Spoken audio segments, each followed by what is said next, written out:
नमस्कार, मैं हूं दीपाली राणा। आप देख रहे हैं कमोडिटी कॉल और स्ट्रैटेजीज पर तो फोकस करेंगे ही, लेकिन बात करेंगे ग्वार पैक की। ग्वार पैक में लगातार उतार चढ़ाव का खेल जारी है। आज शुरुआत लाल निशान में हुई, लेकिन अब कारोबार हरे निशान की तरफ बढ़ रहा है। ऐसे में कैसा है बाजार, कैसी है सप्लाई की स्थिति, उतार चढ़ाव के पीछे के कारण क्या है, बताने के लिए हमारे साथ एग्री एक्सपर्ट मौजूद हैं पुखराज चोपड़ा, साथ ही chartandtrade.com के फाउंडर विकास वगैरह भी हमारे साथ बने हुए हैं।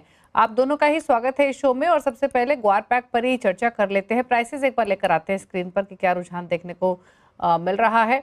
वॉलेटिलिटी तो डेफिनेटली रही है। सब कुछ ठीक होने के बावजूद एंटिसिपेट किया जा रहा था कि शायद तेजी देखने को मिलेगी इस पूरी ही पॉकेट में, लेकिन उस तरीके का रुझान देखने को मिला नहीं है। फिलहाल बिल्कुल फ्लैट प्राइसेस ट्रेड कर रहे हैं। पुखराज जी नमस्कार, स्वागत है आपका। तो पहले तो सर ये बताइए, ये ग्वार सीड के फंडामेंटल्स कैसे दिख रहे हैं अभी, अगर हम ओवरऑल सिचुएशन देखें, क्योंकि प्राइसेस में वाइब्रेंसी दिखी नहीं है जो एक्सपेक्ट कर रहे हैं पिछले कई महीनों से। जी जी जी, जिस तरह की तेजी आनी चाहिए थी वो आई नहीं। और उसके बाद अभी पूरे राजस्थान के अंदर बहुत अच्छी बरसातें हो चुकी है अब तक, यानी सामान्य से 111% ज्यादा, यानी 211% बारिश हो चुकी है। तो ये अच्छी बारिश है और इसके अंदर बिजाइयां भी अच्छी हो रही है। और जो ग्वार का क्षेत्र है पश्चिमी राजस्थान का, जहां पहले कम बरसात थी, अब वो सामान्य से 79% ज्यादा हो चुकी है। तो इसकी बिजाई भी जारी है, इसलिए कल भी बाजार थोड़ा घटा था और आज भी बाजार थोड़ा घटा है। जहां तक मैडम इसकी बिजाई के आंकड़ों की बात करें तो पिछले साल 16,20,000 की अब तक, जो अभी 15,20,000 हेक्टेयर में हुई है, यानी पिछले साल से 1,00,000 हेक्टेयर कम है बिजाई के अंदर अभी। ओके। तो हाँ, तो अभी तो समय बिजाई का चल रहा है, इसे देखना होगा कि बिजाई किस तरह की होगी। वैसे किसानों का रुझान मूंग और कपास की तरह, आप देखिए मूंग में 3,00,000 हेक्टेयर का रकबा बढ़ा है और वैसे ही कपास के अंदर भी रकबा बढ़ा है पिछले साल से लगभग 2,00,000 से 2,50,000 हेक्टेयर। तो ये अभी जो 15 दिन बाद हमें पता चलेगा कि किस तरह की बिजाई हुई है, कितनी बिजाई हुई है। अभी जो सरकारी डेटा मिल रहे हैं उसके अनुसार जो मैंने बिजाई बताई उस तरह की बिजाई हो रही है। और जहां तक तेजी मंदी के लिए डिमांड सप्लाई की बात है, तो सप्लाई अभी कमजोर है, क्योंकि किसान लगे हुए खेतों में और व्यापारी स्टॉक अपना बेचना था वो बेच चुके।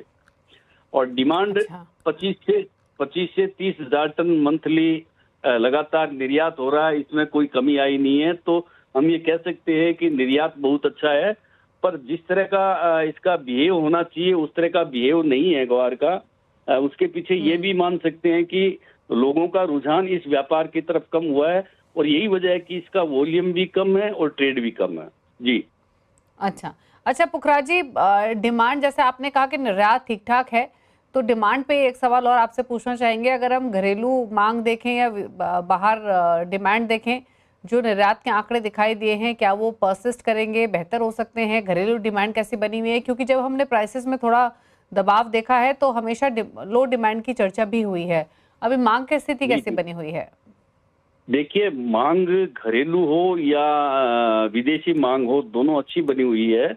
अभी जो मांग बनी हुई है वो पर्याप्त डिमांड है और ये ऐसी डिमांड यदि रहती है तो निश्चित रूप से आगे जाके धीरे धीरे ये बाजार अपने आप बढ़ जाएगा, क्योंकि जो खेती का एरिया है वो हर साल धीरे धीरे ग्वार का घट रहा है। तो ऐसा मान सकते हैं कि यही यदि डिमांड रहती है तो आगे बाजार अपने आप स्टैंड हो जाएंगे। जी ओके। भाव को लेकर फिर आपकी सोच क्या कहती है? प्राइसेस आपको लगता है अभी रेंज में ही रहेंगे जब तक एक्चुअल में पूरी सोइंग के नंबर सामने नहीं आते या कुछ और डेवलपमेंट्स होती हैं? जी जी जी, जब तक नए डेवलपमेंट और नहीं हो और जब तक बिजाई के सारे आंकड़े नहीं आ जाए, तब यही 50-100 रुपए प्लस माइनस चलता रहेगा और इसी तरह से ये ट्रेड होगा। इसमें बड़ी तेजी भी नहीं है, अभी बड़ी मंदी भी नहीं है। ये 15 दिन बाद में जैसे ही सारे आंकड़े सामने आएंगे फिर ये बाजार रिएक्ट करेगा।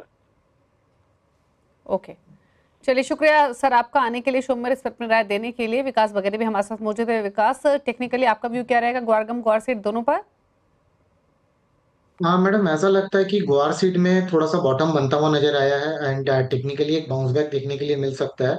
तो 5250 5270 का जो जोन है वो एक सपोर्ट का जोन है, तो कोई भी डिप्स में बाई कर सकते हैं। 5390 एंड 5410 तक का जो है एक बाउंस बैक में हमें देखने के लिए ये ऊपर की तरफ मिल सकता है। और वहीं अगर ग्वार गम की बात करें मैडम, तो ग्वार गम पे थोड़ा सा बॉटम अभी बना नहीं है। मेरे को लग रहा है कि यहाँ से प्राइसेस थोड़े से और नीचे जा सकते हैं ग्वार गम पे। ग्वार गम पे 9750 9650 का जो जोन है वो एक इंपॉर्टेंट सपोर्ट क्लस्टर है। वहां पे जाने के बाद बॉटम बन सकता है। तो अगर किसी को बाई इनिशिएट करना है तो 9700 से 650 के बीच में करे। 9600 के स्टॉप लॉस रखें। बाउंस बैक में 9900 एंड 9950 तक के लक्ष्य देखने के लिए मिल सकते हैं। जी मैम। चलिए रुक रहे हैं इसी के साथ एक ब्रेक के लिए। ब्रेक के उस पर कुछ और ट्रेड्स, जल्द वापस आते हैं।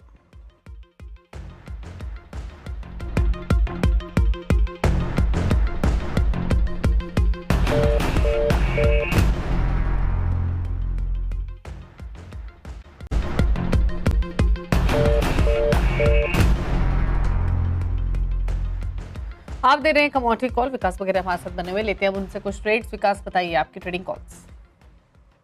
हाँ जी मैम, गोल्ड में मैम एक बाई का कॉल रहेगा। गोल्ड जैसा देखने को मिल रहा है कि स्ट्रक्चरली बुलिश है, डेली में एक असेंडिंग ट्रायंगल का ब्रेकआउट होने के कगार पे है। तो 98,200 के ऊपर का अगर ये रेजिस्टेंस क्रॉस करता है तो 98,200 के ऊपर बाई करना चाहिए। 97,750 का एक स्टॉप लॉस लगाना चाहिए। एंड 99,200 एंड 99,700 के लक्ष्य देखने के लिए मिल सकते हैं। ओके। और इसके साथ मैम रहेगा सिल्वर में एक बाई ऑन डिप्स की रणनीति रहेगी। सिल्वर में ऐसा देखने को मिल रहा है कि सिल्वर स्ट्रक्चरली गोल्ड के कंपैरिजन ज्यादा बुलिश है। तो अगर कोई डिप मिलता है सिल्वर में 1,12,000 12,500 के करीब पे, तो सिल्वर पे एक बाई करना चाहिए। 1,11,500 का एक स्टॉप लॉस लगाना चाहिए। हायर एंड पे 1,14,500 एंड 1,15,700 के लक्ष्य देखने मिल सकते हैं। जी मैम। ओके, मेटल से कोई ट्रेड लेंगे क्या? स्पेशली कॉपर पर क्या राय होगी आपकी? हाँ जी मैम, कॉपर का जो स्ट्रक्चर है मैम वो बुलिश है। तो कोई भी डिप्स कॉपर में बाई के लिए ही रहेगा। तो 870 कॉपर में अभी भी मेरे को एक ऐसा लग रहा है कि इंपॉर्टेंट डिमांड जोन है, इसके पास नियर अबाउट आता है और कॉपर में बाइंग देखने के लिए मिलता है। तो कोई भी डिप्स कॉपर में मिलता है 880 82 का, तो कॉपर में बाई करना चाहिए। 870 के स्टॉप लॉसेस लगाने चाहिए। हायर एंड पे 902 और 911 के लक्ष्य कॉपर में देखने के लिए मिल सकते हैं। जी मैम। ओके, चलिए ये रही स्ट्रैटेजी कॉपर पर 888 के लेवल्स पर ट्रेड करते हुए। थैंक यू विकास शो में आने के लिए और कॉल्स अपनी शेयर करने के लिए। इसी के साथ कमोडिटी कॉल में तो इतना ही। ब्रेक के उस पार देखिए आवाज समाचार। नमस्कार।